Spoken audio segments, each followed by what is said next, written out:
میں بھی جب قلات میں گیا نا، 2 مہاراج سے ملاقات ہوئی، دونوں کی شادی نہیں ہوئی تھی. ایک تو ینگ تھے ذرا، دوسرے تھوڑے ایجڈ تھے، ان کا انٹرویو نہیں آیا. تو وہ بھی نہیں، اتنے بڑی عمر کے ہو گئے، ان کے بچے گھوم رہے ہیں وہاں. میں نے بار بار پوچھا یہ بچے آپ کے ہیں؟ کہنے نہیں میرے نہیں ہیں. پھر میں نے پوچھا یہ بچے آپ کے ہیں؟ کہنے میرے نہیں ہیں. بھائی میں نے تو شادی نہیں کی. ایک دم میرے شوق ہوا. میں نے کہا بھائی مہاراج کیا کر رہے ہو؟ قال النبی صلی اللہ علیہ وسلم تزوجوا ولا تکونوا کرہبان النصارى، نکاح کرو عیسائیوں کے پادریوں کی طرح نہ بنو. کیا کرتے ہیں؟ واتقوا اللہ الذی تساءلون به الارحام. دولہا دلہن کو سمجھایا جا رہا تو انسان کے بچے بن جاؤ. یہ خطبہ ایسا ہے، آپ نیٹ پہ لکھو اس کا ترجمہ آ جائے گا. پنڈت جی کی الفاظ لکھو تو نیٹ بولے گا پتہ نہیں کیا بول رہا ہے بھائی، تو میری کچھ سمجھ میں نہیں آ رہا. صحیح ہے نا؟ وہ پنڈت جی سے ہی پوچھنے پڑیں گے. میں تو گیا تھا پنڈت جی سے پوچھنے کے لیے بھائی کچھ بتاؤ، لیکن میں نے کہا وہ پھر ناراض نہ ہو جائیں. پنڈت مہاراج تھے، وہ پنڈت جی تھے بھی نہیں. پتہ نہیں مہاراج میں پنڈت جی میں کیا فرق ہوتا ہے. وہ ان کے مفتی اعظم ہوتے ہوں گے شاید پنڈت، اور مہاراج نارمل مولانا ہوتے ہوں گے، تو شاید یہ ہوتا ہو، واللہ عالم. خیر، پھر اللہ نے کیا فرمایا؟ دوسری آیت جو پڑھی جاتی ہے، یا ایھا الذین آمنوا اتقوا اللہ وقولوا قولا سدیدا. ایمان والو اللہ سے ڈرو اور ہمیشہ سیدھی سیدھی بات کیا کرو. کیا کیا کرو؟ یہ نہیں کہ سچی بات. قولوا قولا صادقا نہیں کہا اللہ نے، قولوا قولا سدیدا. سدیدا کا مطلب سیدھی سیدھی، ٹیڑھی میڑھی آڑے ترچھے نہیں باتیں نہیں کیا کرو. اس سے فائدہ کیا ہوگا؟ یصلح لکم اعمالکم، تمہارے اعمال کو درست کر دے گا. یہ میاں بیوی کو سمجھایا جا رہا ہوتا ہے کہ ابھی سے نا سیدھی بات کرنا سیکھو. ٹوپیاں گھمانا، شوہر بیوی کو ٹوپیاں، بیگم میاں کو، پوری زندگی کس پہ چلتی ہے؟ ٹوپیوں پہ. سیدھی بات کرتے ہی نہیں.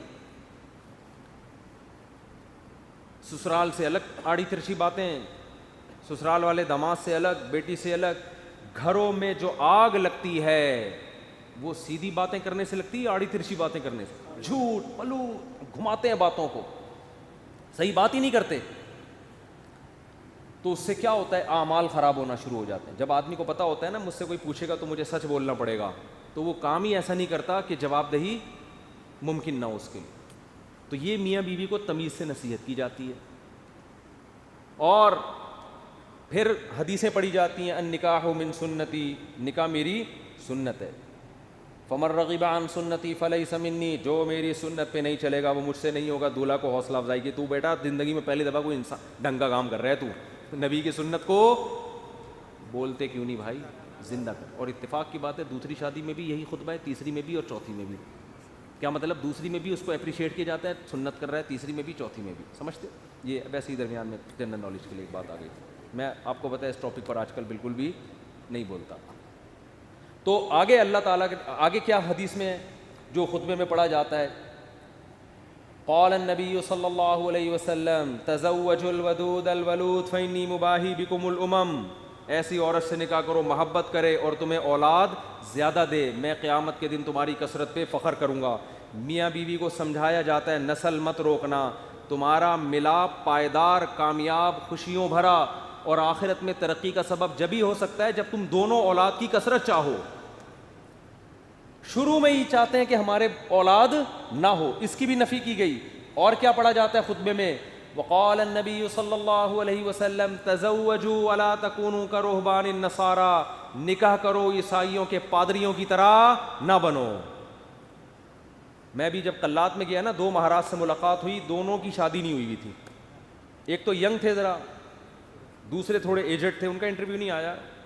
تو وہ بھی نہیں، اتنے بڑی عمر کے ہو گئے، ان کے بچے گھوم رہے ہیں وہاں. میں نے بار بار پوچھا یہ بچے آپ کے ہیں؟ کہنے نہیں میرے نہیں ہیں. پھر میں نے پوچھا یہ بچے آپ کے ہیں؟ کہنے میرے نہیں ہیں. بھائی میں نے تو شادی نہیں کی. ایک دم میرے شوق ہوا. میں نے کہا بھائی مہاراج کیا کر رہے ہو؟ اس میں پرانے کوئی ڈائلاگ یاد ہے نا، وہ مہاراج اس طرح کے ایک دم اسٹائل سے آتا تھا، وہ مہاراج. تو میرے منہ سے ایک دم مہاراج آپ اپنی ایج دیکھو تو کیسے ہی گزارا ہو رہا ہے. تو انہوں نے کہا بھائی ہم جو مندر کے لیے قربانی دیتا ہے نا، پھر اپنے پرانے والے مہاراج کی انہوں نے مجھے تصویر دکھائی، یہ میرے پیر تھے، ان کا میں نائب بنا تھا. تو جو اپنے آپ کو مندر کی خدمت کے لیے وقف کر دیتا ہے، شادی نہیں کرتا کہ بس مندر کی خدمت ہی کرنی ہے، وہ پھر اس مندر کا مہاراج بنتا ہے. تو ان کا مذہب ہوگا، میں ان پہ طنز نہیں کر رہا، وہ ان کا جو مذہب ان کو سکھاتا ہے. میں نے ان سے کہا لیکن مجھے تو موقع مل گیا. میں نے کہا آپ کا مذہب آپ کو یہ کہتا ہے کہ آپ